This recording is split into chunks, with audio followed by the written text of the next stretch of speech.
Subscribe कीजिए मेरे channel maths with पूजा को और बेल आइकन को दबाना ना भूलें, जिससे आप मेरे मैथ लेक्चर्स को सबसे पहले देख सकें। मेरे वीडियो लेक्चर्स को शेयर कीजिए। Thank you.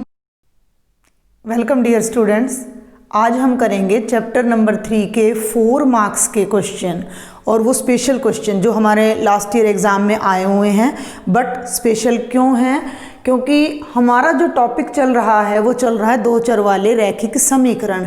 और भाई ये इस तरह के जो समीकरण हैं ये रैखिक नहीं हैं, क्योंकि मैं इनके बारे में आपको अपनी प्रीवियस वीडियो में बता चुकी हूँ। अभी हम एक बार फिर देखते हैं कि क्या है ये क्वेश्चन नंबर 1/2x 1/2x जमा 1/3y बराबर 2, 1/3x जमा 1/2y बराबर 13/6। और ये वाला क्वेश्चन आप देखें कितना इम्पोर्टेंट है कि ये क्वेश्चन हमारा 2015 में आया है बेटा, 2019 में आया है और 2020 में आया है। 3 बार ये क्वेश्चन रिपीट हुआ है 4 मार्क्स में। ठीक है भाई, अब इनमें क्या डिफरेंट है, हमें इनको सॉल्व करना है एक्स वाई की वैल्यू के लिए, लेकिन एक्स और वाई डिनोमिनेटर में है। जबकि हमने क्या पढ़ा है कि हमारी जो लीनियर इक्वेशन है भाई वो इस फॉर्म में होती है ax + by + c बराबर 0। एक्स वाई नीचे नहीं होता, एक्स वाई ऊपर होता है। अब इसको अगर हम देखिए मैं इस तरह का एक सिंपल सा ले लेती हूँ एग्जाम्पल। 1/x + 1/y = मान लो मैंने 5 ले लिया। अब हमारे दिमाग में क्या आएगा कि हम एलसीएम ले लें। ठीक है भाई, अगर मैं यहाँ एलसीएम लेती हूँ तो देखिए x से x कट गया, y की 1 से करेंगे y से y कट गया, x की 1 से करेंगे x = 5। ठीक है भाई, अब हम करते हैं क्रॉस मल्टीप्लाई, तो जो ये एक्स वाई है ये उस तरफ चला जाएगा गुणा में। ठीक है, तो ये जो इक्वेशन हमारी बन रही है y है, x है और एक्स वाई है। एक्स वाई का मतलब पावर 2 है, 1 और 1, तो ये क्वाड्रेटिक हो जाता है, द्विघात हो जाता है। ये रैखिक समीकरण एग्जैक्ट नहीं है। तो इस तरह के क्वेश्चन हम कैसे करें? हम पहले इनको रैखिक समीकरण में बदलेंगे, हल करेंगे। जो हल आएगा उसकी हेल्प से फिर हम x और y की वैल्यू फाइंड करेंगे। क्वेश्चन आप ध्यान रखिएगा कि हमने करना क्या है। हमारा क्वेश्चन ये है, हल कीजिए। हल करने का मतलब होता है कि जो वेरिएबल हमें दे रखे हैं x y, उनकी वैल्यू निकालनी है। तो ये एक बार मैं छोटी छोटी कुछ बातें आपको बता दूं, 1-2 क्वेश्चन आपको समझ आ जाएंगे, तो बाकी के आप अपने आप भी अच्छे से कर सकोगे। ये देखिए, जो ये 1/2x है, ठीक है भाई, ध्यान देना। इस 1/2x को मैं ऐसे लिख सकती हूँ 1/2 × 1/x। भाई कैसे? 1 एकम 1, हर की हर, अंश की अंश से गुणा होगी, न्यूमरेटर की न्यूमरेटर से मल्टीप्लाई होगी, डिनोमिनेटर की डिनोमिनेटर से होगी, 2x आ गया। इसको ऐसे तोड़ सकती हूँ। इसी तरह जो ये 1/3y है, इसे मैं लिख सकती हूँ 1/3 × 1/y। तो दोनों ही समीकरणों को हम एक बार थोड़ा अलग अलग करके लिखते हैं। इसे मैं लिखती हूँ 1/2 × 1/x, इसे मैं लिखती हूँ 1/3 × 1/y। ऊपर एक ही बार है भाई, लेकिन 1 एकम 1, 1 1 जा 1, 1 एकम 1 होता है, तो हम इस 1 को 1 × 1 कर सकते हैं। देखिए भिन्न की मल्टीप्लिकेशन आपको आनी चाहिए कि भाई p/q × a/b है, तो ये क्या बन जाएगा, pa/qb। ठीक है ना, न्यूमरेटर के न्यूमरेटर से, डिनोमिनेटर के डिनोमिनेटर से मल्टीप्लाई हो जाएगी। तो ये बन गया 1/2 × 1/x + 1/3 × 1/y = हो गया 2। और ये बन गया 1/3 × 1/x + 1/2 × 1/y बराबर है 13/6। ये आ गया। अब इनको यहाँ नाम मत दो, अभी इनको नाम मत दो, ये रैखिक समीकरण का जोड़ा हो गया। अब ये रैखिक समीकरण नहीं है। इसके लिए हम क्या करते हैं कि ये जो 1/x है, जो बटा की जो फ्रैक्शन फॉर्म आ रहा है, जो रैशनल फॉर्म आ रहा है, जो परिमेय की फॉर्म में, भिन्न की फॉर्म में आ रहा है, इसको हम मान लेते हैं, माना 1/x बराबर है u। कोई और चर हमने माना कि ये पूरी की पूरी रकम u के बराबर है, ठीक है। और ये जो 1/y है ये हमने मान लिया किसके बराबर है, v के बराबर है। किसके बराबर है, v के। अब हम क्या करेंगे, इन दोनों वैल्यूज़ को यहाँ पर रखेंगे बारी बारी से, 1 और 2, ठीक है। u और दोनों को सिंपल लिखिए, दोनों को समीकरण 1 लिखिए, मत बल्कि इसको रहने दीजिए 1 व 2 में करने पर, तो इसकी बजाय आप डायरेक्ट लिखिए 1 व 2 से, 1 व 2 से, इक्वेशन नंबर 1 और इक्वेशन नंबर 2 से। अब बहुत ध्यान देना है, ये बात जिन बच्चों को समझ आ जाएगी वो क्वेश्चन कर सकते हैं। 1/2 इंटू 1/x, 1/2 गुणा 1/x, 1/x को पूरे को मैंने क्या ले लिया, u मतलब u/1 है ये, भाई ये ध्यान रखना, u मतलब u/1 है, ये आपको समझाने के लिए है सिर्फ। तो u ऊपर है न्यूमरेटर में, तो ये क्या बन गया 1/2 इंटू u, ठीक है। तो ये बन गया 1/2 इंटू u, और इसी को मैं एक पहला सवाल मैं आपको फुल डिटेल में बता रही हूँ। जिन बच्चों को पहले से समझ आ रहा है वो ये ना समझें कि भाई इतना डिटेल में क्यों चल रहा है। बहुत बच्चे ऐसे होते हैं जिन्हें आसानी से कोई बात समझ नहीं आती है, उनको बार बार प्रैक्टिस करनी पड़ती है। तो इसीलिए मैंने यहाँ पर पहले इसको अलग अलग गुणा किया है, फिर मैंने वहाँ पर वो वैल्यू रख कर दिखाई है, और अब जब मैं u को 1 से मल्टीप्लाई करूँगी तो u/2 बन जाएगा। तो मैं यहाँ अब u रखने जा रही हूँ, तो ये तो u और u के नीचे आ जाएगा 2, तो इक्वेशन बन जाएगी u/2, ठीक है भाई। ये बन जाएगी v/3 इज इक्वल टू 2, ठीक है। बल्कि आप ऐसा करें कि पहले 1 को ही ले लें इक्वेशन नंबर 1 से, ठीक है। यहाँ तक आ रहा है समझ में भैया आपको। फिर देखो ये u/2, ये v ऊपर है, 3 नीचे हैं, तो v/3 इज इक्वल टू 2। अब ये u और v में रैखिक समीकरण तो बन गया, लेकिन ये जो डिनोमिनेटर ये हमें तंग करेगा। तो हम क्या बताया था, या तो एलसीएम ले लो, नहीं तो एलसीएम से मल्टीप्लाई कर दो। अब 2 और 3 का लघुत्तम कितना होता है भाई, 6, तो दोनों तरफ 6 से क्या कर दो, मल्टीप्लाई कर दो। तो ये हो जाएगा 6 गुणा u/2, ये हो जाएगा जमा में 6 गुणा v/3, और ये हो जाएगा 6 गुणा 2, 2 तिया 6, 3 दूनी 6, तो ये ध्यान दे 3u जमा 2v बराबर है 12। ये एक इक्वेशन आपकी तैयार होती है u और v में। अंडरस्टैंड, बस एक यही लॉजिक आपने समझना है। फिर से मैं एक बार जल्दी से रिपीट कर रही हूँ। फर्स्ट इक्वेशन है हमारी 1/2x plus 1/3y is equal to 2।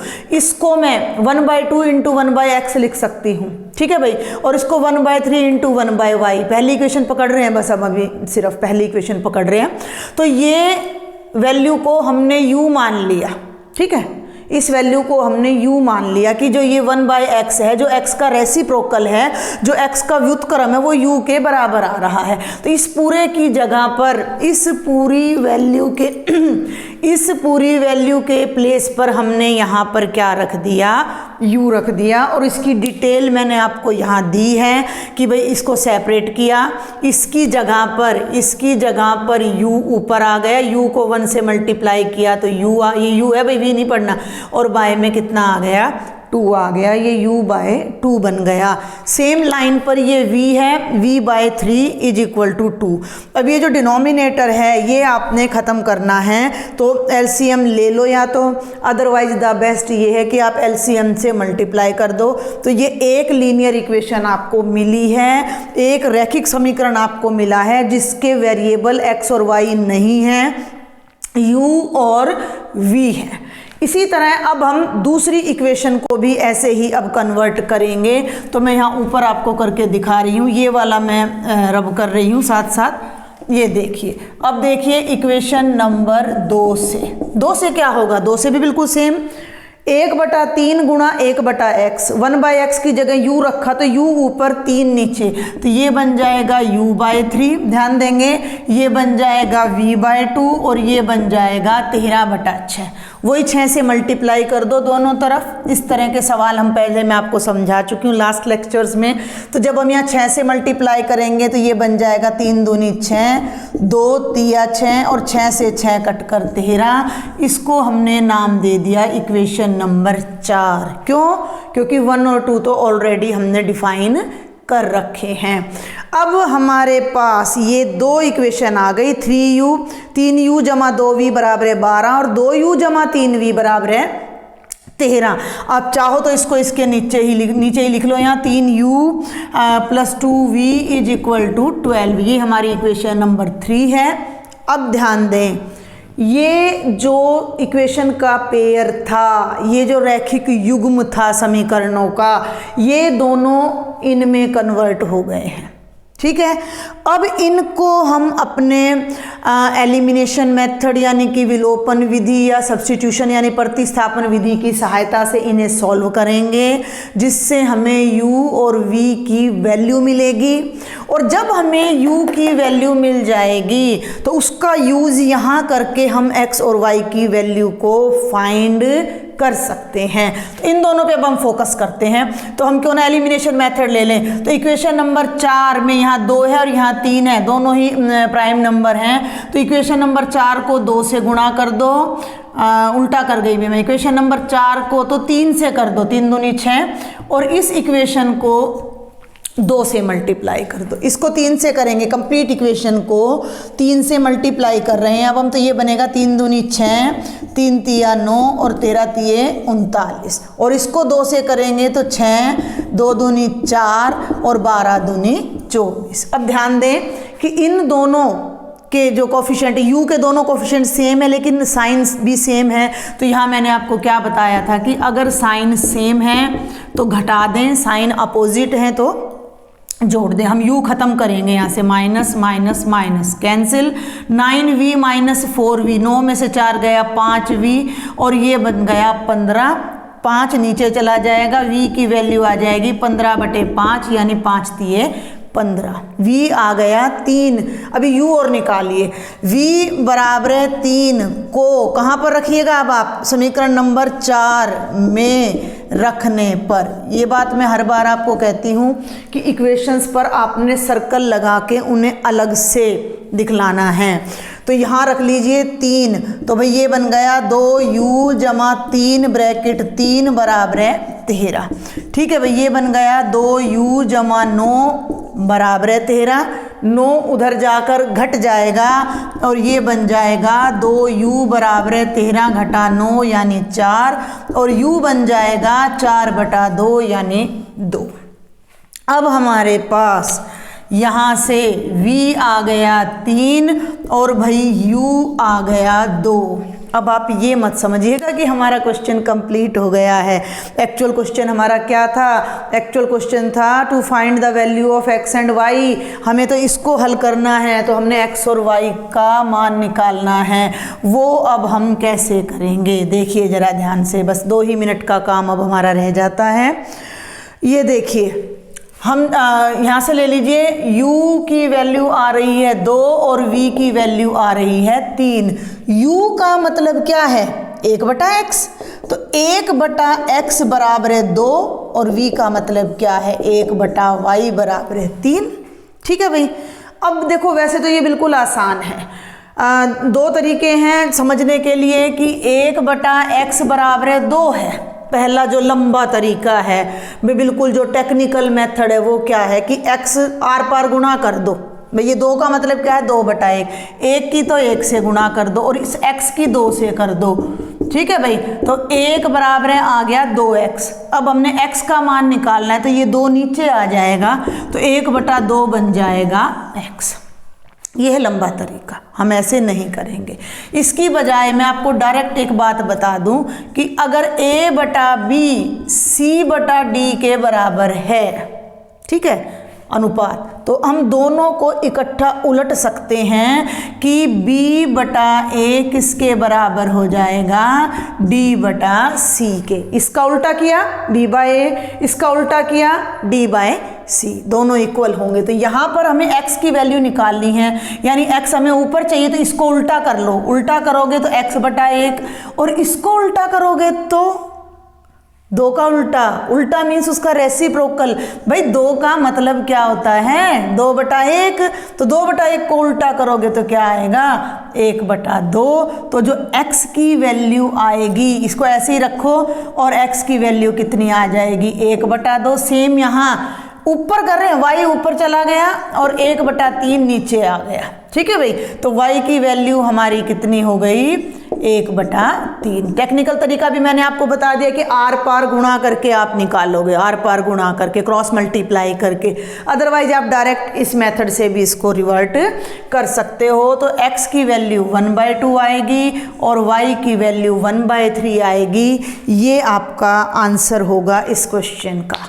इस क्वेश्चन पर मैंने थोड़ा टाइम लगाया है क्योंकि ये थोड़ा डिफरेंट मेथड है और सर्टेनली इस तरह का क्वेश्चन आपके एग्जाम में आता है। अब हम आगे जो इसी टाइप के जो 2-4 क्वेश्चन है वो मैं आपको फटाफट से बताऊंगी, और फिर थोड़े से डिफरेंट और आ जाते हैं भाई, उनमें ना एक्स वाई कई बार डायरेक्ट निकालना नहीं आता। और इसकी इंपॉर्टेंस आपको इसी से पता लग रही है कि 3 बार लगातार 15 में, 19 में और 20 में ये क्वेश्चन आया हुआ है। अब हम एक और देखते हैं जल्दी से, ये देखिए 2/x plus 3/y is equal to 13। फर्क देखिए, अब 2 ऊपर है, पिछले क्वेश्चन में क्या था, 1/2x था, कांस्टेंट भी नीचे था, वेरिएबल भी नीचे था। कांस्टेंट ऊपर है, वेरिएबल नीचे ही है, ठीक है। और अगला है हमारा 5/x minus 4/y is equal to -2। ये 2 इक्वेशंस हैं हमारी, और ये वाला क्वेश्चन भी हमारा 2019 और 2020 दोनों में रिपीट हुआ है। क्लियर? तो अब हम फटाफट देखते हैं इसको भाई। ये देखो, अब आप 2/x का क्या मतलब है, 2 को किससे मल्टीप्लाई करें, कि भाई हमारा फैक्टर पे भी इफेक्ट ना पड़े, तो हम इसको लिख सकते हैं 2 गुणा 1, ठीक है ना। या मैं इसको भाई बाय में x कर दो, और बिल्कुल सेपरेट करना है तो 2 गुणा 1 बटा x। कोई गलती नहीं है बिल्कुल भी, कहीं भी। ये आपके माइंड में क्लियर होना चाहिए कि 2 का मतलब 2/1 होता है, यानी 2 को 1 से मल्टीप्लाई करेंगे 2 बनेगा, 1 को x से मल्टीप्लाई करेंगे x बनेगा। तो 2/x का मतलब, इसको मैं या करके इस पूरे पेयर को मैं रीराइट कर रही हूँ, दोबारा लिख रही हूँ। कैसे, 2 गुणा 1/x जमा 3 गुणा 1/y बराबर 13, 5 गुणा 1/x घटा 4 गुणा 1/y बराबर है -2। अब फिर से वही, इसको नंबर दे दो 1 और इसको नंबर दे दो 2। अब 1/x को u रखेंगे, वही फंडा, 1/y को v रखेंगे, तो ये पूरा u और u ऊपर आना चाहिए। तो इक्वेशन नंबर 1 क्या बन जाएगी, 2u जमा 3v बराबर है 13, ठीक है। और इक्वेशन नंबर 2 क्या बन जाएगी भाई, 5u घटा 4v बराबर है -2। Name it as equation number 3 और इक्वेशन नंबर 4। ये हमारी नई इक्वेशन स्टार्ट हो जाती हैं। अब इन दोनों को आप सॉल्व कर लीजिएगा खुद, अब मैं आगे नहीं कराऊंगी, मैं इससे आगे सिर्फ एक्स वाई तक पहुंचूंगी। जब हम इन दोनों को सॉल्व करते हैं तो हमारी जो u की वैल्यू है वो 2 आ रही है, और बेटा v की वैल्यू कितनी आ रही है, 3 आ रही है, ठीक है। u आ गया, v आ गया, अब u 2 आ गया। ध्यान देंगे, जब u की वैल्यू 2 आ गई तो u का मतलब क्या है भाई, 1/x। 1/x की वैल्यू कितनी आ गई, 2। उल्टा कर दीजिए तो x की वैल्यू कितनी आ जाएगी, 1/2।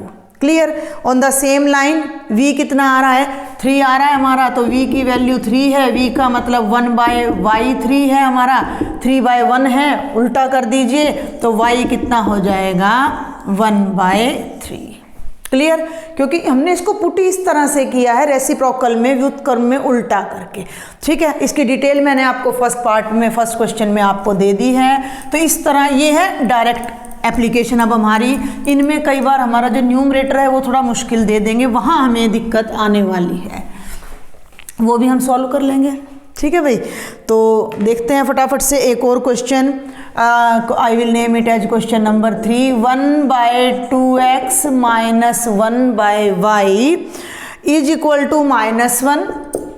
और अगला है 1/x plus 1/2y plus 1/2y is equal to 8। अब डिनोमिनेटर में हमारा फ्रैक्शन वो कांस्टेंट आ रहा है, इसे हम लिखेंगे 1/2 इंटू 1/x।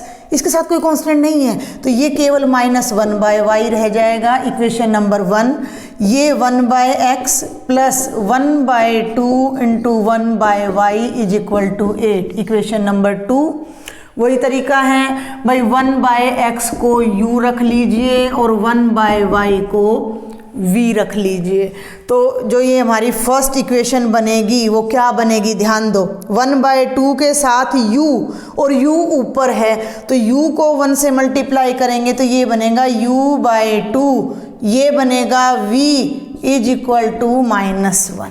ये जो 2 है एलसीएम है, 2 से मल्टीप्लाई कर दो तो हम इसे लिख सकते हैं, 2 से जब यहाँ मल्टीप्लाई करोगे 2 से 2 cancel, u -2v is equal to -2। इसको आप नेम दे दीजिए इक्वेशन नंबर 3।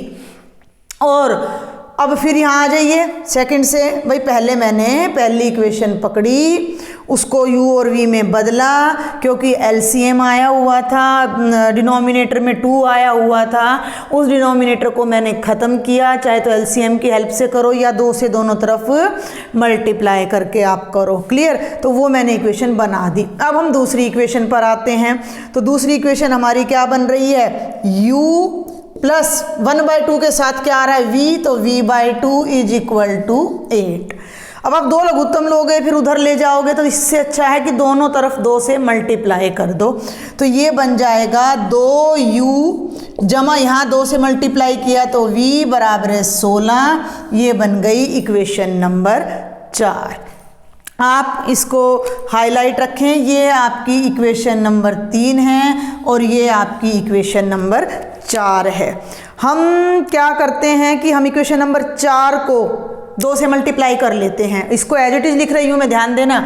u -2v बराबर है -2, एज इट इज लिखा मैंने और इसको 2 से मल्टीप्लाई कर दिया तो ये बन गया 2 दूनी 4 जमा 2v, ये बन गया 4u जमा 2v और इसको 2 से किया तो 16 दूनी 32। मैंने क्यों किया भाई, ये यहाँ देखो ना कैंसिल हो गया, 2v से 2v, 4u में u जोड़ोगे 5u और 32 में से 2 गए 30, तो भाई u की वैल्यू आ गई 5 6 30, 6 आ गया। u की वैल्यू 6 आएगी, राइट में ले जाओगे -8, -2 से मल्टीप्लाई करोगे v की वैल्यू 4 आ जाएगी और x इनका उल्टा हो जाएगा 1/6 और y v का उल्टा हो जाएगा जो कि 1/4। एक क्वेश्चन मैं आपको यहाँ पर ये होमवर्क में दे रही हूँ, ये वाला हमारा 2019 में आया हुआ है। ये वाला क्वेश्चन हमारा 2019 में आया हुआ है और इससे आगे जो मैं आपको अब देने जा रही हूँ वो भी आपका 2019 का ही क्वेश्चन है, जिससे आप अपने आप करिएगा। And the statement is 5/x minus 4/y is equal to -2 और the second is 2/x plus 3/y is equal to 13। ये क्वेश्चन आपने अपने आप ट्राई करना है। 5u minus 4v is equal to -2 और 2u plus 3v is equal to 13। uv की वैल्यू निकालिए और उनको उल्टा कर दीजिए। तो ये थे 3-4 क्वेश्चन इसी टाइप के। अब एक स्पेशल क्वेश्चन है जो थोड़ा सा हटके है, जो मैं अब आपको बताने जा रही हूँ, है इसी टाइप में, रेसिप्रोकल टाइप में ही। देखिए बेटा एनसीईआरटी से ही बेशक आपका पेपर आएगा, लेकिन अगर कोडिंग होती है, 4 कोड आपके आते हैं, तो उनमें स्टेटमेंट्स थोड़ी थोड़ी डिफ़र करके आती हैं, अलग अलग आती हैं। और उन अलग स्टेटमेंट्स में क्या प्रॉब्लम है कि अगर आपको कॉन्सेप्ट क्लियर नहीं है तो आप क्वेश्चन अटेम्प्ट नहीं कर पाओगे। चलिए अब हम देखते हैं question number 5 which is a little bit different, और ये हमारा क्वेश्चन 2020 में आया हुआ है, 2020 में। क्लियर? तो चलते हैं आगे। ये बन जाएगा, अब देखिए ध्यान से, 5/x - 1 plus 1/y - 2 is equal to 2। Solve करना है, मैंने ऊपर लिख रखा है पहले ही कि क्या करना है, हल कीजिए।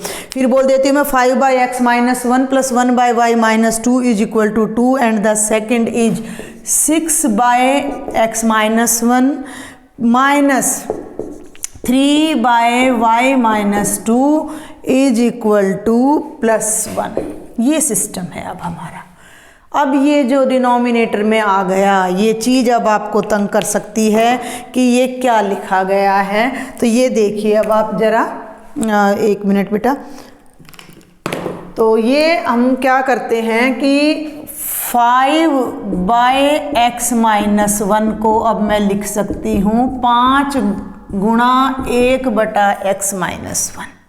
ये चीज़ जो 1/x करते थे, उस 1/x की जगह आ गया 1/x - 1, और 1/y की जगह आ गया 1/y - 2। इसमें आपका प्लस पॉइंट ये कि दोनों इक्वेशन सेम पैटर्न पे मिलेंगी, जो यहाँ मिलेगा वही यहाँ मिलेगा, जो यहाँ मिलेगा वही यहाँ मिलेगा, तो हमें बिल्कुल परेशान होने की ज़रूरत नहीं है।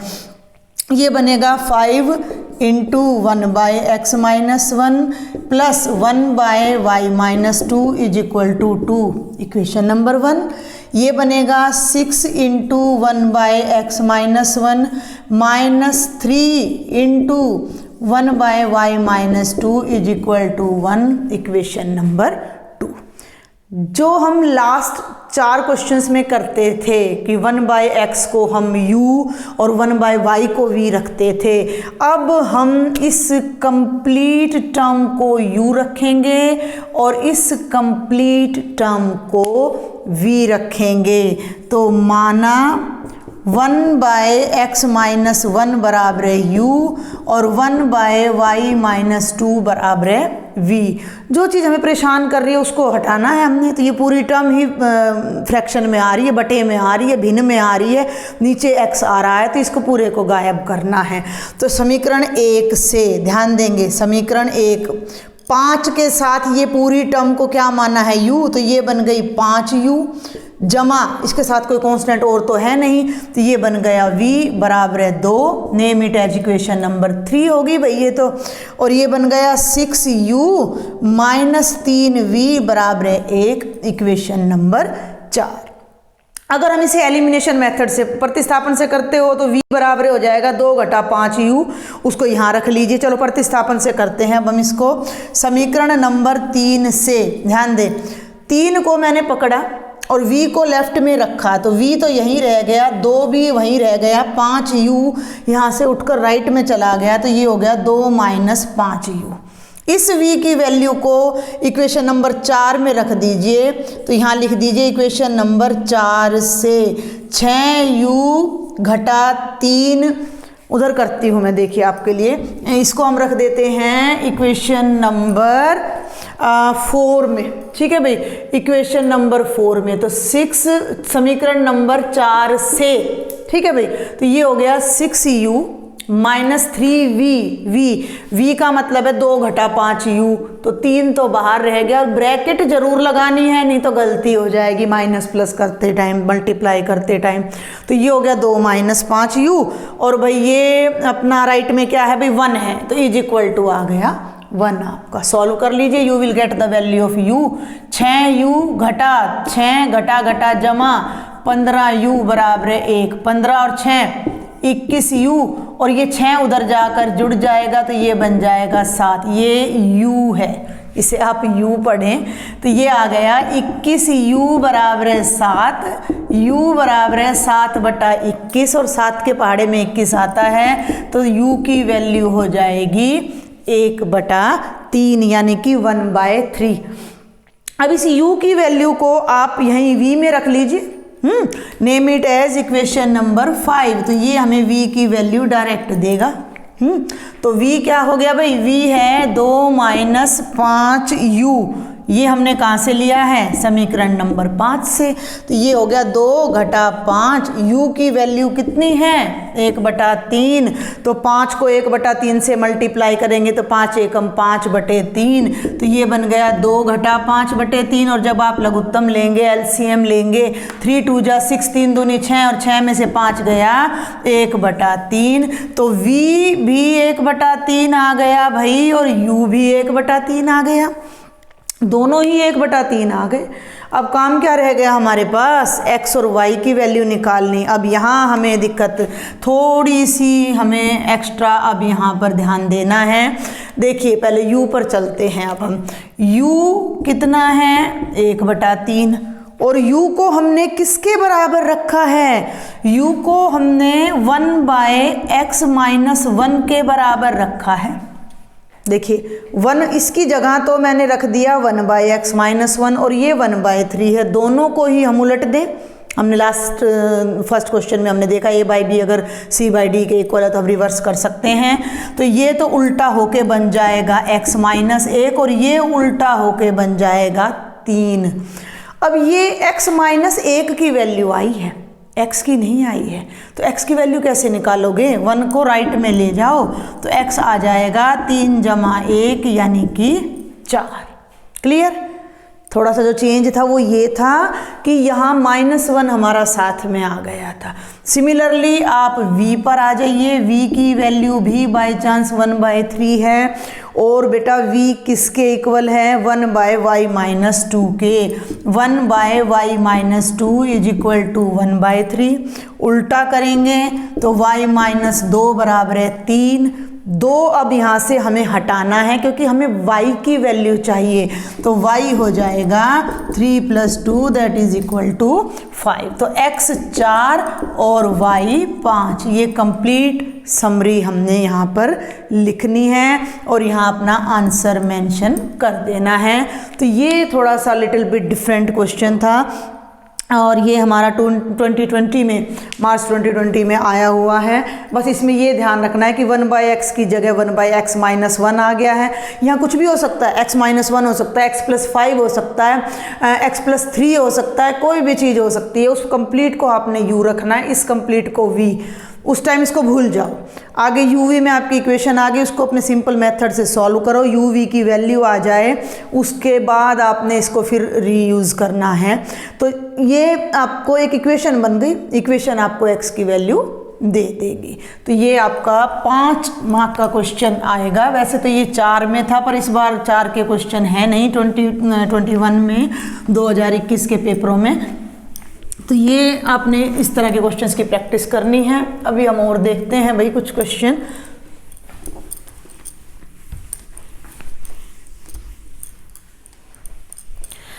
अब देखिए हमारे पास कुछ खास क्वेश्चन और रह जाते हैं लास्ट ईयर के, जो कि स्टेटमेंट सम हैं। और स्टेटमेंट सम से पहले यस एक इक्वेशन और मिल गई मुझे जो मैं अब आपको बताऊंगी। I will name it as question number 6। देखिए ज़रा ध्यान से, ये भी बहुत इंपॉर्टेंट है और ये क्वेश्चन आया हुआ तो है। आप कहोगे कि आप इतने पुराने क्वेश्चन लेकर आ रहे हो, लेकिन ये क्वेश्चन आया है 2011 में, 2013 में और 2015 में। ठीक है, अभी रिसेंटली तो आया नहीं है, बट ये कोई गारंटी नहीं है कि अभी भी नहीं आएगा। तो देखिए क्या क्वेश्चन है कि आपको इक्वेशन दे रखी है। I will name it as question number 6। Yes 5 question मैं आपको करा चुकी हूँ कि दिए गए युग्मों को रैखिक समीकरण में बदलो और हल करो। तो व्हाट इज़ द क्वेश्चन, देखिए ध्यान से। 10/x + y = 2/x - y बराबर है 4। ठीक है भाई। और सेकंड है आपका 15/x + y - 5/x - y = -2। ये पेयर हमें दे रखा था वहाँ x जमा 1 था, मैं कह रही थी कि x माइनस 1 था, मैं कह रही थी x प्लस 3 कुछ भी हो सकता है, लेकिन यहाँ तो x और y ही इकट्ठे आ गए। अब क्या करें, ये x प्लस वाई है, ये x प्लस वाई है, ये x माइनस वाई है, ये x माइनस वाई और डिनोमिनेटर में है, तो इसको जब हम तोड़ेंगे, मल्टीप्लाई में गुणनखंड करेंगे तो ये बनेगा 10 गुणा 1/x जमा वाई। आप इसको ऐसे भी लिख सकते हो जिन बच्चों को दिक्कत हो, ठीक है भाई, जिनको ये गुणा समझ ना आ रही हो, 2 गुणा 1/x घटा वाई, ऐसे लिख लो, कैसे भी लिख लो, आपको बस अंडरस्टैंड करना है अपने ढंग से। ये नहीं है कि जो सारा मैं बता रही हूँ आप उसको वर्ड टू वर्ड फॉलो करो, नहीं, आपको अपने तरीके से उस चीज़ को समझना है। जब तक आप अपना तरीका बीच में नहीं डालेंगे आपको कॉन्सेप्ट क्लियर नहीं होगा। ये आपने समझना है कि आप इस चीज़ को कैसे अंडरस्टैंड करोगे, मल्टीप्लाई लगाओगे या ब्रैकेट लगाओगे, क्या करोगे। और ये हमारा इसको तो हम देंगे इक्वेशन नंबर 1 नाम, और ये हो जाएगा 15 ब्रैकेट 1/x जमा वाई घटा 5 ब्रैकेट 1/x घटा वाई बराबर है -2। ब्रैकेट का मतलब भी मल्टीप्लाई ही होता है, तो यहाँ भी मैंने यही सिंबल लगा दिया। अब ये टर्म हैं जो अलग हैं, तो अब आप यहाँ क्या करो कि ये दोनों सेम है, तो 1/x प्लस वाई को u ले लिया, माना लेट।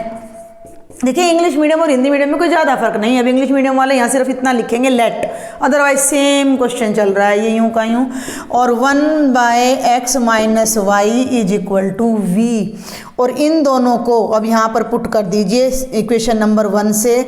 10 ये पूरा u रखा है हमने, तो ये बन गया 10u जमा 2 पूरे को v रखा है, v ऊपर है, बार बार बता रही हूँ मैं, 2v बराबर है 4। ये बन गई इक्वेशन नंबर 3, और ये बन गया भाई 15u घटा 5v बराबर है -2।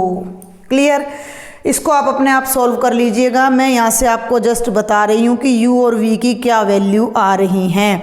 u आपका आ रहा है 1/5, u आपका आ रहा है 1/5 और v आपका आ रहा है 1।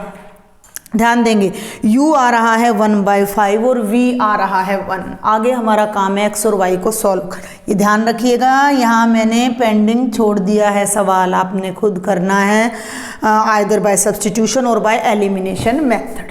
ठीक है भाई, आगे चलें अब ये देखिए u का क्या मतलब है 1/x प्लस वाई।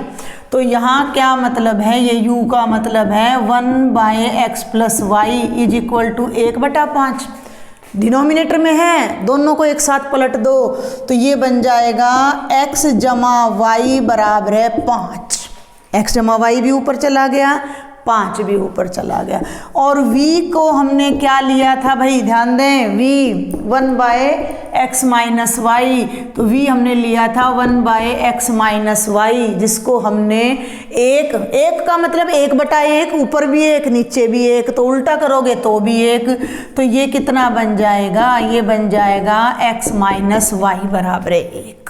अब x और y तो नहीं आए, हमारे पास तो क्या आया, x जमा वाई 5 आ गया, x घटा वाई 1 आ गया, फिर से एक रैखिक समीकरण का युग्म आ गया फिर से, तो उसे हम फिर सॉल्व कर देंगे भाई। तो फिर सॉल्व कर देंगे तो यहाँ क्या कर देते हैं, जोड़ने पर दोनों तरफ इसको जोड़ दो ना, x से x जुड़ा तो 2x, y जमा का y घटा का कट गया, 5 में 1 जुड़ा तो 6, x आ गया 6/2, 2 तिया 6, भाई x की वैल्यू आ गई 3। x की वैल्यू को यहाँ रख लीजिए, इसको कोई नाम दे दीजिए। हमारे पास इक्वेशन नंबर 3 आ चुकी है। अच्छा, मैं तो यहाँ 2 ही लिख गई, ये इक्वेशन नंबर 4 है, तो आप इसे इक्वेशन नंबर 5 और इसको इक्वेशन नंबर 6 नाम दे सकते हो। तो इक्वेशन नंबर 5 से थोड़ा सा इफेक्टिव बनता है क्वेश्चन, इनसे और कुछ नहीं है। तो x plus Y is equal to 5 था, x की वैल्यू 3 हो गई, 3 जमा y बराबर है 5, y की वैल्यू क्या हो गई, 5 घटा 3 यानी 2, x 3 आ गया, y 2 आ गया, और ये आपका आंसर आ गया। तो ये क्वेश्चन थोड़ा अलग था, थोड़ा सा और भी डिफरेंट था कि हमें डिनोमिनेटर में क्या दे रखा था, x प्लस वाई और x माइनस वाई, उससे हमें x और y की वैल्यू डायरेक्ट नहीं मिली, लेकिन उनसे हमें एक सिस्टम और मिल गया इक्वेशंस का, जिसकी हेल्प से हमने इस क्वेश्चन को किया है। तो ये तो थे आपके विदाउट स्टेटमेंट सम, और अभी आपके 2-3 क्वेश्चन और हैं जो स्टेटमेंट सम हैं, और 1-2 क्वेश्चन रह गए हैं जो कि लास्ट ईयर के एग्ज़ाम में आते हैं।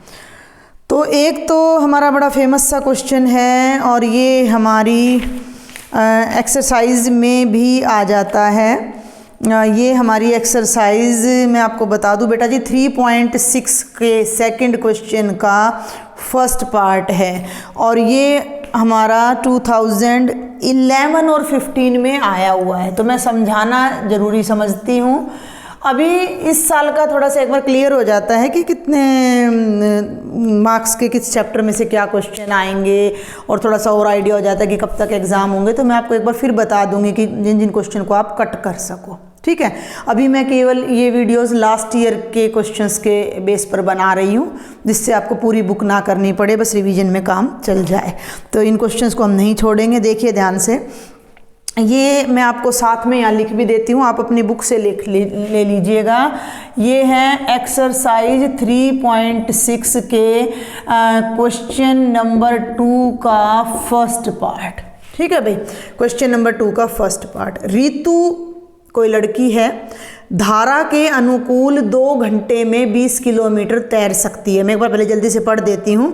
और धारा के प्रतिकूल 2 घंटे में 4 किलोमीटर तैर सकती है। उसकी स्थिर जल में तैरने की चाल और धारा की चाल ज्ञात कीजिए। रितु एक लड़की है, धारा माने नदी की धारा, वो नदी में तैर रही है। अगर वो पानी के साथ साथ तैरती है तो वो 20 किलोमीटर तक चली जाती है 2 घंटे में। ध्यान देंगे, 2 घंटे में वो लड़की 20 किलोमीटर जाती है पानी के साथ, यानी धारा के, इसको आप बोलोगे अनुकूल, पानी के साथ साथ। क्लियर भाई। और वही लड़की धारा के प्रतिकूल, धारा मीन्स जो वेव्स हैं रिवर की, तो वो क्या कह रहा है कि 2 घंटे में केवल और केवल 4 किलोमीटर तैर पाती है। ऐसा क्यों? पहले तो इसी बात को समझ लेते हैं फटाफट से कि देखिए, जब पानी बह रहा है और आप उसमें कोई कागज़ की नाव छोड़ते हो, भाई ये पानी आपका मान लिया हमने है, और इस तरफ ये जा रहा है, पानी का बहाव इधर है, और हम यहाँ एक बोट छोड़ देंगे कागज़ की। बोट की तो कोई अपनी स्पीड होती नहीं है, वो तो कागज़ की है, तो वो इसके साथ साथ बड़े आराम से चलेगी। लेकिन अगर आप सोचो कि वही बोट इस तरफ चली जाए तो वो मुश्किल है, क्योंकि वो तो बिल्कुल निर्जीव है ना कागज़ की बोट। तो सेम ह्यूमन बींग्स के साथ, मोटर बोट्स के साथ, नावों के साथ, सबके साथ यही होता है कि जब आप मान लीजिए कि यहाँ पर मैं कोई बोट छोड़ देती हूँ, और वो बोट की स्पीड मान लीजिए कितनी है भाई, 5 किलोमीटर प्रति घंटा है। उस बोट की स्पीड 5 किलोमीटर प्रति घंटा है, और ये पानी बह रहा है 10 की स्पीड से, तो ये बोट खाली 5 की स्पीड से नहीं जाएगी। 5 तो बोट की स्पीड हो गई, और 10 पानी की स्पीड हो गई, और बोट की स्पीड बढ़ के 15 हो जाएगी।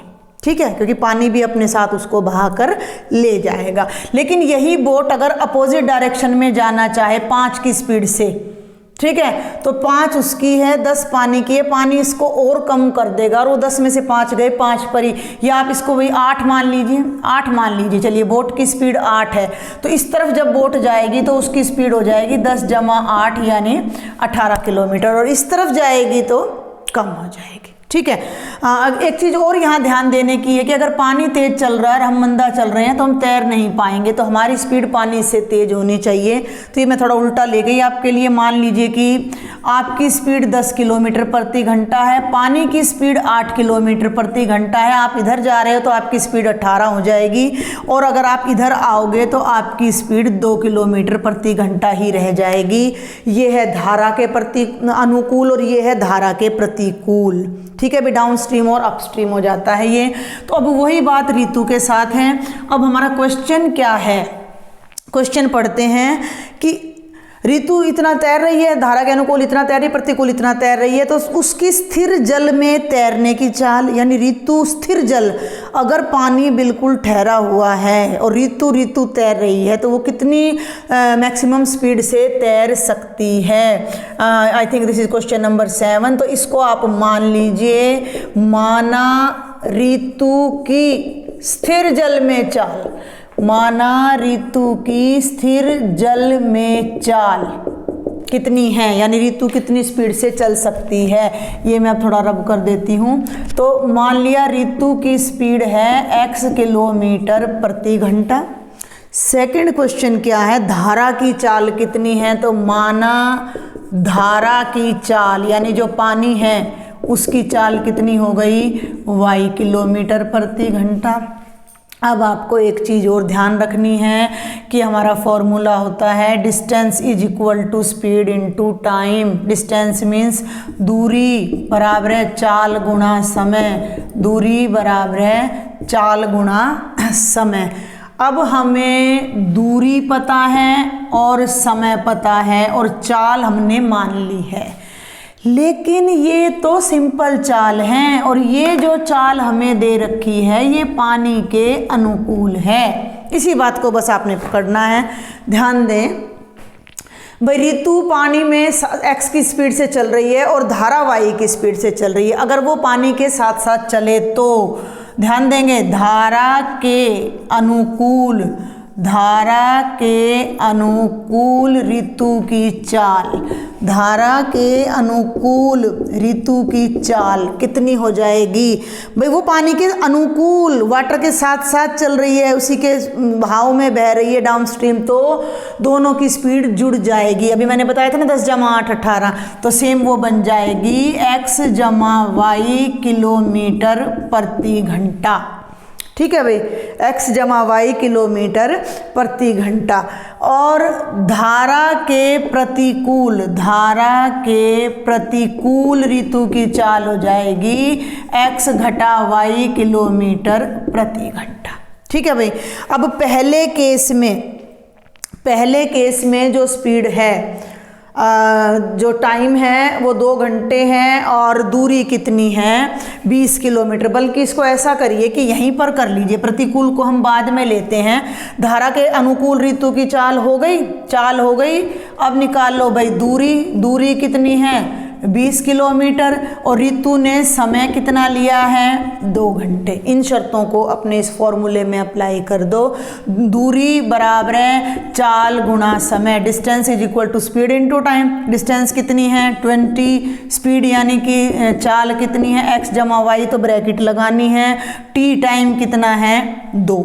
ठीक है, इस 2 को नीचे ले आओ, तो 20/2 बराबर है x जमा y यानी 10। तो भाई x जमा y का मान कितना आ गया 10। आप इसे ऐसे भी कर सकते थे कि टाइम बराबर है डिस्टेंस बाय स्पीड, वो उल्टा पड़ जाता। 2 बराबर है डिस्टेंस कितनी थी भाई 20 बटे स्पीड, वही बात पड़ जाती भाई। x जमा y को आप यहाँ ले आते और 2 को आप नीचे ले आते तो 10 बन जाता। सिंपल, मैंने आपको आसान तरीके से ये बता दिया है कि सीधा फॉर्मूला अपना अप्लाई कर दो। ये तो हो गई धारा के अनुकूल। अब हम बात करते हैं, यहीं पर मैं आपको कराती हूँ धारा के प्रतिकूल ऋतु की चाल। धारा के प्रतिकूल यानी कि पानी के अगेंस्ट अगर ऋतु चलती है तो उसकी जो अपनी स्पीड है ना वो भी कम हो जाएगी, उसकी स्पीड में से पानी की स्पीड कम हो जाएगी। तो x माइनस वाई किलोमीटर प्रति घंटा, 10 घटा 8 मैंने बताया था 2। तो इसमें भी आपका जो टाइम है वो 2 घंटे है, जो आपकी डिस्टेंस है वो कितनी तय कर पा रही है 4 किलोमीटर। तो हमने क्या फॉर्मूला लिखा था, distance is equal to speed into time. Distance 4 है, स्पीड कितनी है बेटा जी x माइनस वाई और टाइम कितना है 2। ये 2 यहाँ नीचे आकर इसको डिवाइड कर देगा, तो 2 दूनी 4, तो x माइनस वाई बराबर है 2, एक इक्वेशन बन गई। और x जमा वाई बराबर है 10।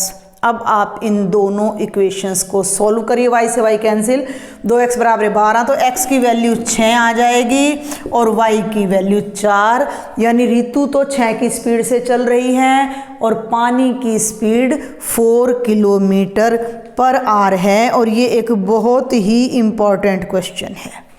सेम एक्सरसाइज का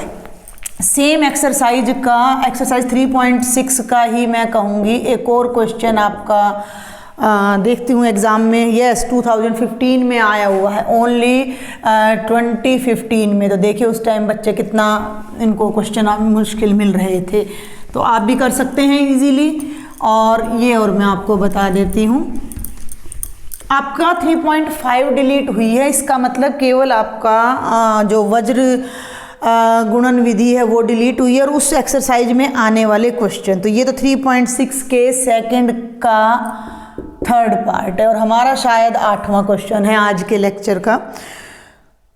चलिए हम जल्दी से पढ़ते हैं। रूही 300 किलोमीटर दूरी पर स्थित अपने घर पर जाने के लिए कुछ दूरी रेलगाड़ी द्वारा और कुछ दूरी बस द्वारा तय करती है। रूही एक लड़की है भाई, ये रूही है, यहाँ खड़ी है, ठीक है भाई, ये रूही का घर है, ठीक है भाई। ये जो दूरी है दोनों के बीच की, घर की और इसके बीच की दूरी, ये है भाई 300 किलोमीटर। जल्दी से हम कॉन्सेप्ट समझ लेते हैं। रूही 300 किलोमीटर दूर स्थित अपने घर तक जाने के लिए कुछ दूर रेलगाड़ी और कुछ दूर बस द्वारा तय करती है। मान लो ये मैं लिख देती हूँ यहाँ, ये तो रूही है, देखिए जरा, वेट ए मिनट, तो ये तो हो गई रूही, यहाँ पर खड़ी है, ठीक है भाई। अब वो मान लिया यहाँ तक तो गई है ट्रेन से, ठीक है भाई, आर है वो होम है, ये कोई पॉइंट पी है और यहाँ से यहाँ तक वो गई है बस से। तो अब हमें ये तो पता लगाना पड़ेगा ना कि कितनी दूर गई है। चलिए आगे देखते हैं क्या सिचुएशन है। 60 किलोमीटर रेलगाड़ी द्वारा गई है, 60 किलोमीटर बता दिया, यानी ये दूरी कितनी है भाई 60 किलोमीटर, तो वो गई है ट्रेन द्वारा। हम इसी डायग्राम से समझेंगे इस क्वेश्चन को। 60 किलोमीटर तो गई है ट्रेन से, तो बाकी कितना बच गया भाई, 300 में से 60 कितना बच गया, 240 किलोमीटर। तो सबसे पहले कोई मुश्किल इसमें आपका लॉजिक नहीं है, आप यहाँ लिख लीजिएगा कुल दूरी 300 किलोमीटर रेल द्वारा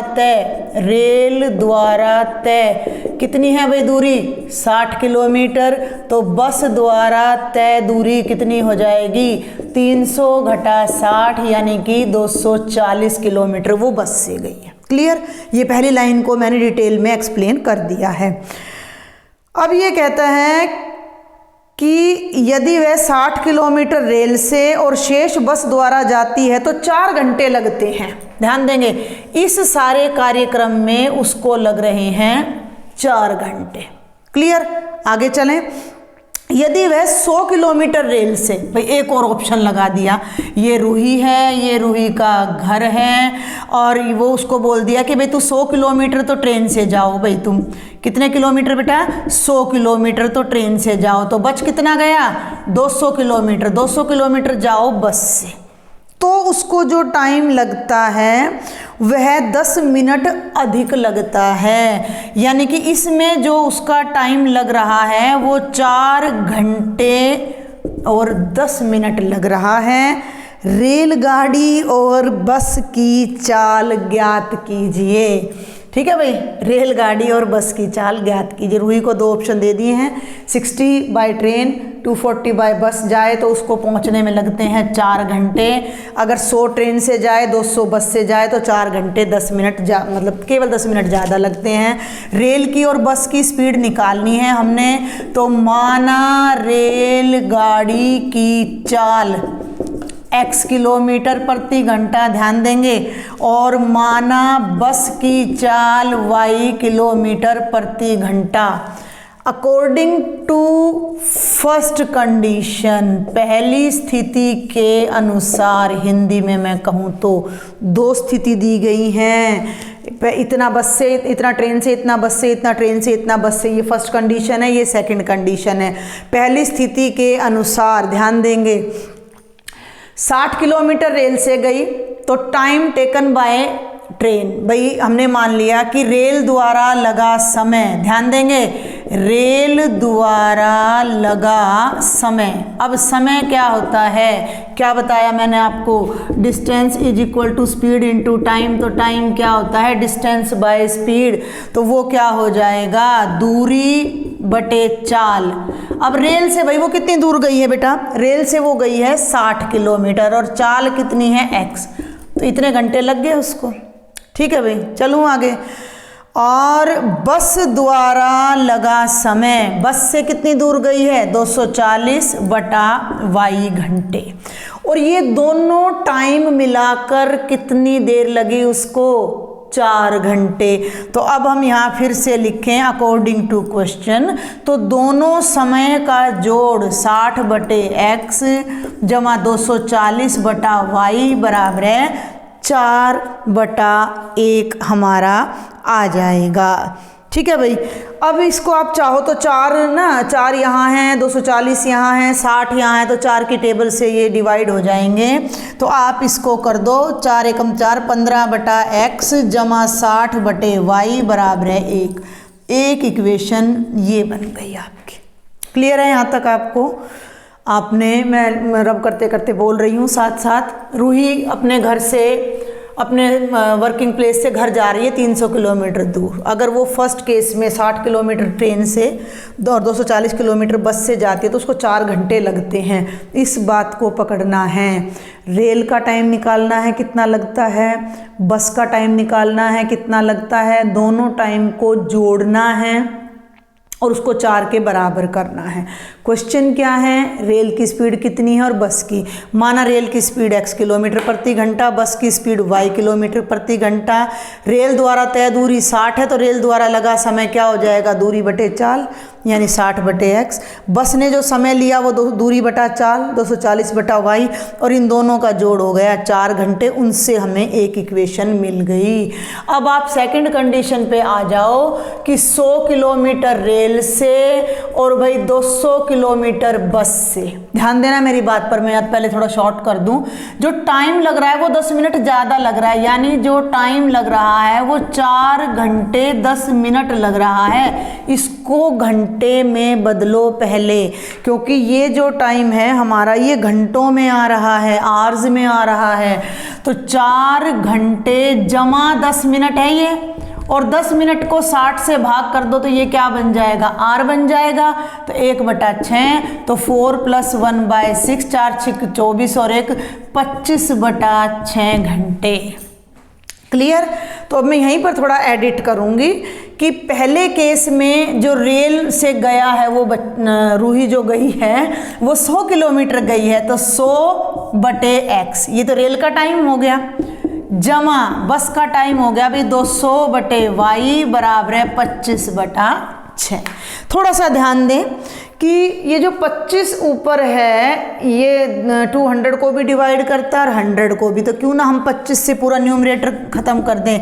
25 चौका 100, 4/x, 25 8 200, 8/y बराबर है 1/6। एक इक्वेशन ये बन गई। और एक इक्वेशन अभी रिसेंटली हमने ली है 15/x जमा 60/y बराबर है 1। अब ये क्वेश्चन जो मैंने आपको शुरू में समझाए थे बिल्कुल उसी तरह हैं। 1/x को u लेंगे, 1/y को v लेंगे, u v की वैल्यू निकालेंगे, उन्हें रिवर्स करके x y की वैल्यू आएगी और हमें ट्रेन और बस की स्पीड पता लग जाएगी। तो ये आपका क्वेश्चन 2015 में आया हुआ था। तो ये आपके कुल मिलाकर कुछ क्वेश्चंस थे जो कि हमने लास्ट ईयर से किए हैं। और 3.5 में आपको फिर बता दूं कि 3.5 आपकी नहीं आएगी। और एक और देखती हूँ मैं, 1 मिनट रुकिए। हाँ जी, 3.4 में भी हैं तो आपके कुछ क्वेश्चन, 2 अंकों की संख्या का एक क्वेश्चन और है। तो ये, और मैं एक बार आपको बताना चाहूँगी कि ये लास्ट क्वेश्चन होगा बेटा, इसके बाद और कोई हमारा लास्ट ईयर का क्वेश्चन नहीं रह जाता है। इसमें हमारे सब टाइप के क्वेश्चन कवर हो जाते हैं। 2 अंकों की संख्या, देखिए 2 अंकों की संख्या का जल्दी से मैं एक फंडा आपको बता दूं कि क्या होता है 2 अंकों की संख्या का। देखिए ज़रा ध्यान से, 75 है 2 अंकों की संख्या, ठीक है भाई। 75 को 75 को मैं लिख सकती हूँ 70 जमा 5, ठीक है भाई। 70 का मतलब 7 गुणा 10 जमा 5, ये हमारा इकाई का अंक है, वंस प्लेस है, और ये हमारा दहाई का अंक है। जब भी हम कोई दो अंकों की संख्या बनाते हैं, दहाई टेंस प्लेस को 10 से गुणा करके और उसमें इकाई का अंक हम जोड़ देते हैं। तो क्या क्वेश्चन है ये आपका कि ये आपकी एक्सरसाइज 3.4 के सेकंड का थर्ड पार्ट है, और ये क्वेश्चन हमारा 2000 आई विल टेल यू 13 में आया है। काफ़ी पुराना है, 7-8 साल पुराना क्वेश्चन है। तो कोई बात नहीं है, तो आपके सिलेबस में ही ना, सिलेबस से बाहर तो नहीं है ना ये, तो हम इसको जल्दी से देखते हैं। 2 अंकों की संख्या के अंकों का योग 9 है। 2 अंकों की संख्या है, ये हो गई। अंक क्या है? 5 और 7, इनका योग 9 है, हमारा 12 आ रहा है। इस संख्या का 9 गुणा, संख्या का 9 गुणा संख्या के अंकों को पलटने से बनी संख्या का 2 गुना है। संख्या ज्ञात कीजिए। जब भी आपको कोई संख्या वाला सवाल आ जाए तो आपने क्या करना है? माना इकाई का अंक, 2 अंक। भाई संख्या किससे बनेगी? संख्या तो अंकों से बनेगी। तो माना इकाई का अंक y और माना दहाई का अंक x। ध्यान देना है भाई, यहाँ y है इकाई पर और यहाँ x है, तो ये संख्या नहीं बनी, ये तो x और y की प्रोडक्ट हो गई। तो संख्या कैसे बनेगी? तो भाई संख्या हमारी क्या बनेगी? क्या बताया मैंने? दहाई का अंक है 7 और यहाँ है x, तो उसको 10 से गुणा करना है, तो यहाँ x को 10 से गुणा करना है, 10x जमा y। ये संख्या है वो जब निकलेगी जब हमें x और y का मान पता होगा। पहली शर्त अनुसार, अकॉर्डिंग टू क्वेश्चन, या पहली शर्त अनुसार ध्यान देंगे। पहली शर्त क्या कहती है कि संख्या के दोनों अंकों का जोड़ 9 है, यानी x जमा y बराबर है 9, और ये हमारी एक इक्वेशन बन गई। ठीक है। दूसरी शर्त बड़ी ध्यान देने की है। संख्या का 9 गुणा, मैं इसको यहाँ लिख रही हूँ, संख्या का 9 गुणा। ठीक है भाई, संख्या क्या है? 10x जमा y का 9 गुणा। ठीक है। संख्या के अंकों को पलटने पर बनी संख्या, अंक पलट दो भाई। अगर हम इस 75 के अंक पलट दें तो क्या बनेगा? 57 बन जाएगा। तो यहाँ अंक पलटेंगे तो x की जगह y और y की जगह x आ जाएगा। तो पहले तो आप इसी बात को लिखो कि अंक पलटने पर बनी संख्या उल्टा हो जाएगा, x की जगह y आ जाएगा और y की जगह x। अब ध्यान देना, संख्या का 9 गुणा, जो अंक पलटने पर संख्या आई है वो उसका दुगना है। संख्या का 9 गुणा संख्या के अंकों को पलटने से बनी संख्या का दुगना है। ये है हमारा क्वेश्चन। तो उसको हम अब दूसरी शर्त अनुसार अगर लें, डायरेक्ट करिए, 10x जमा y का 9 गुणा, 10x जमा y का 9 गुणा, ये दुगना है, मतलब उसका तो 9 गुणा कर दिया, और वो 2 गुणा है किसका? 10y जमा x का। इसे सॉल्व करिए, 9 को इससे मल्टीप्लाई करिए, 90x प्लस 9y, 2 को 10 से करिए, 20y जमा 2x। 2 को इधर ले आओ भाई, 2 को इधर ले आओ, 90 में से 2 गए 88x, और इसको भी इधर ले आओ तो 9 में से 20 गए, घटा का 11y बराबर है 0। थोड़ा ध्यान दें, 88x बराबर है 11y, 11 से इसको भाग कर दो तो ये 11 8 88, और y की वैल्यू यहाँ से डायरेक्ट आ गई 8x। बाई चांस डायरेक्ट आ गई, तो y की वैल्यू को अब हम यहाँ पर रीसब्स्टिट्यूट कर देते हैं। इसे आप स्लो करके आराम से देख लीजिएगा। तो हम y की वैल्यू को यहाँ पुट करते हैं इक्वेशन नंबर 1 में। इक्वेशन नंबर 1 क्या है भाई, x जमा वाई बराबर है 9। y की वैल्यू क्या आ रही है, 8x आ रही है, तो ये बन गया x जमा 8x बराबर है 9। 9x बराबर है 9, 9 से 9 कट गया, x की वैल्यू 1 आ गई। और जब x की वैल्यू को यहाँ 1 रखोगे तो परली तरफ जाकर y की वैल्यू कितनी हो जाएगी, 8। ठीक है भाई, अभी संख्या नहीं आई है, क्वेश्चन है संख्या ज्ञात करें, और संख्या ये है। तो हमारी जो रिक्वायर्ड संख्या है वो क्या बन जाएगी, 10 को x से गुणा करो, यानी 10 को 1 से गुणा करो और उसमें 8 जोड़ दो, यानी 10 एकम 10 और 8 18। हम इसकी वेरिफिकेशन भी कर सकते हैं, पड़ताल भी कर सकते हैं।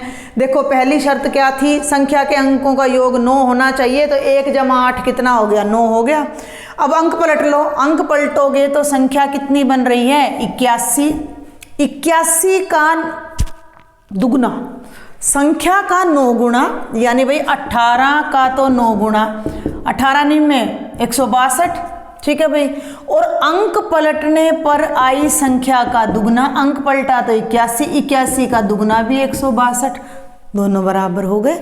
तो it means our answer is right.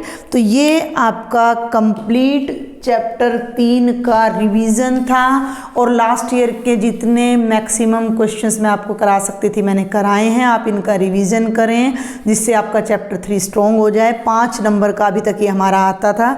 अब आगे अभी हम देखते हैं कि एक एक नंबर के 2-3 क्वेश्चन आते हैं, 2 के कितने आते हैं, तो इनका रिविजन तो आप करिएगा। ठीक है भाई, और अगर आपको मेरे वीडियो लेक्चर अच्छे लगते हैं then please share and subscribe my channel. Thank you.